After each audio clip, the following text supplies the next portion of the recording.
लिए मैं कई बार झूठ बोलता हूँ, पर वही झूठ मुझे और बड़ी मुसीबत में फंसा देता है। मेरी इस आदत से मेरी पत्नी मुझ पर विश्वास करना मुश्किल हो गया है। मैं हर समय विश्वास दिलाता हूँ। कई बार ऐसा लगता है कि हम झूठ से निकल जाएंगे, लेकिन निकल जाने पर भी हम फंस ये जाएंगे। आदत कैसे छोड़ूंगा? भाई अब इसको तो तुम्हें अंदर से विचार के द्वारा छोड़ना होगा कि कई बार आप ही नहीं सब लोग कि चालबाजी से झूठ से हम हेलो कहा हो यार, मिलना चाहते हैं, बोले इस समय तुम आगरे में है और बगल में पड़ोस में खड़ा है हो।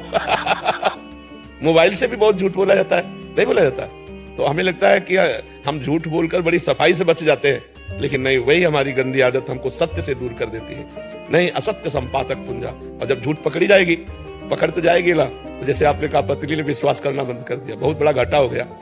हमारे पति पत्नी के संबंध में अविश्वास घुस गया, बहुत बड़ा घाटा हो गया। अब आप सत्य भी बोलोगे ना तो नहीं माना जाएगा।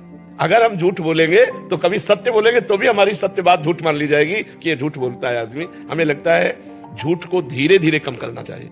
कहते हैं आज से हरिश्चंद्र सत्यवादी, तो ऐसा नहीं हो पाएगा, क्योंकि जवान है और माइंड है, वो झूठ से बचता रहा है तो प्रयास करेगा झूठ का। धीरे धीरे हम अगर हम सत्य बोल देंगे तो फांसी थोड़ी चढ़ा दी जाएगी। हमारे आचरण सही हो जाएंगे, हमारा जीवन सही हो जाएगा। विश्वास करने से कह दो वृंदावन हो गया। पति पत्नी में विश्वास न रहते यार, फिर जीवन किस काम का?